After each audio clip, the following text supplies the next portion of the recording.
পার্লারে একটা টাইমে আমিও খুব যেতাম, যেরকম কোনো কিছু স্পা হোক, ফেসিয়াল হোক, আর রিল্যাক্সিং কোনো কিছু থাক, তার জন্য একদম পার্লার। কারণ বাড়িতে আমি করতেও চাই না, সময় থাকলেও করবও না, এরকম একটা আর কি ব্যাপার। কিন্তু একটা সময় গিয়ে মনে হলো শুধু শুধু ফালতু এতগুলো টাকা, এক গাদা টাকা আমি ওয়েস্ট করছি পার্লারের পেছনে। তার থেকে ভালো আমি যদি একটা কোনো ফেসিয়াল কিট, আমার যা যা প্রোডাক্ট থাকে সেগুলো দিয়ে আমি যদি বাড়িতে করে নিই, তাহলে তো আরামসে আমার পয়সাও বেঁচে যাবে, প্লাস প্রোডাক্টের কস্ট এমনিতেই গায়ে লাগবে না। যাই হোক, যে কোনো একদিন সপ্তাহে যারা তোমরা ওয়ার্কিং, বিশেষ করে যারা বাড়িতেও থাকো, তাদের জন্য সপ্তাহে একদিন বা দুদিন যাই হোক, ফেসিয়াল একদিন তোমরা সপ্তাহে করো, ম্যান্ডেটরি। কারণ এই যা পলিউশন, যা ধুলোবালি, সাংঘাতিক রকমের হেয়ার বলো, স্কিন বলো, সব ড্যামেজ করে। যাই তুমি সানস্ক্রিন মাখো, SPF 50, 60, 100 অবধি মাখো না কেন, তুমি স্কিনে ট্যান পড়বেই। আর এই ট্যান পড়তে সময় লাগে না, বাট ট্যান তুলতে অনেক সময় লাগে। আমার হাতে যেহেতু সময় থাকে না, এরকম যারা আমার মতো রয়েছে হাতে সময় নেই, প্রত্যেক সপ্তাহে একদিন অন্তত 15 মিনিটসের জন্য এইটুকু নিজের জন্য সময় বার করাই যায়। নিজেকে প্যাম্পার করতে চাইলে এইটুকু করাই যায়।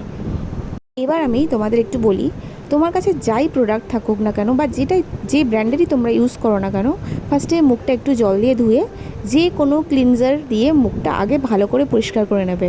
আমি কিন্তু এটা ক্লিনজিংই করছি। এটা আমার একটা ব্রাশ ফর্মে ক্লিনজার আছে, যেটার আলাদা করে হাত ইউজ করতে হয় না। তো ক্লিনজার দিয়ে আমি একদম মুখ ধুয়ে এসেছি। এরপরে আমি লাগাবো এবার স্ক্রাব। আমি যে স্ক্রাবটা ইউজ করছি, তোমরা জানতে চাইলে আমি পরে কমেন্টে জানিয়ে দেবো। স্ক্রাবটা ভীষণ মাইল্ড একটা স্ক্রাব। অনেক সময় খুব হার্শ টাইপের স্ক্রাব হয়, যেটা স্কিনে খুব লাগে আর কি। আর আমি খুব হালকা হাতে এটা স্ক্রাবিং করেছি। আই এরিয়াটা বাদ দিয়ে একটু হাতে জল নিয়ে আমি এটা আস্তে আস্তে স্ক্রাবিং করে নিয়েছি। এটা বেশিক্ষণ না, জাস্ট 2 থেকে 4 মিনিট আমি স্ক্রাবিং করে নিয়েছি হালকা হাতে। ঠিক যেভাবে, যে মোশনে আমি স্ক্রাবিং করেছি, তোমরাও এইভাবেই করতে পারো।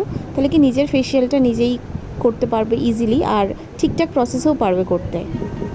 এরপর এই প্রসেসটা হওয়ার কিছুক্ষণ পরে আমি জল দিয়ে মুখ ধুয়ে নেব, একদম প্লেন জল, নর্মাল ওয়াটার দিয়ে ধুয়ে নেব। ধুয়ে নেওয়ার পর এরপরে আমি আসছি মাস্কে।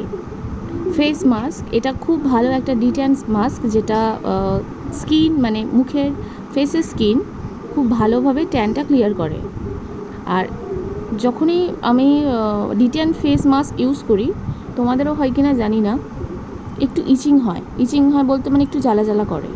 তো এই ক্ষেত্রে আমার মনে হয় অনেক সময় বেশি ট্যান যখন জমে যায় সেজন্য এটা করে, আদারওয়াইজ কোনো ভয়ের কিছু আলাদা ব্যাপার নয়, বা স্কিনে র্যাশ হচ্ছে বা স্কিন ইরিটেশন বা কোনো অসুবিধা হবে সেটা নয়।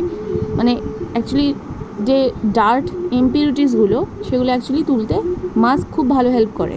কিন্তু তার আগে ফেস প্রপারলি ক্লিনজিং করাটা মাস্ট। মাস্কটা প্রপারলি ভালোভাবে মুখে লাগিয়ে নিয়ে চোখের দুটো অংশ বাদ দিয়ে গলায় যেগুলো মানে ভিজিবল এরিয়া, সেই জায়গাগুলোতে ভালোভাবে আমি একটু লাগিয়ে নিয়েছি। আর যে যে জায়গাগুলো ফাঁকা রয়েছে সেখানেও ভালো করে লাগিয়ে নিয়েছি। মাস্কটা মেখে, মানে অন্য মাস্ক মেখেও ঘামটা বেশি হয়। আর তারপরে কি করলাম, মাস্কটা মোটামুটি 10 মিনিট টাইম লাগবে শুকাতে।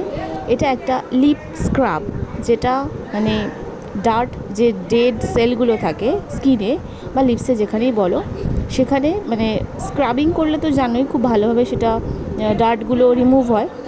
আমি কিছুটা স্ক্রাব নিয়ে, এটা শুধুমাত্র লিপ স্ক্রাব, আদার পারপাসের জন্য নয়, ভালোভাবে এটা স্ক্রাবিং করে নিয়েছি। এটাতে লিপসের স্কিনটা খুব ভালো থাকে, হাইড্রেট থাকে, আর অনেকটা ট্যান ফ্রি থাকে।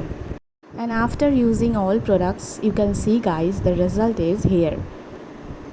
আমি বলবো প্রত্যেক সপ্তাহে একবার করে তোমরা এটা ট্রাই করো।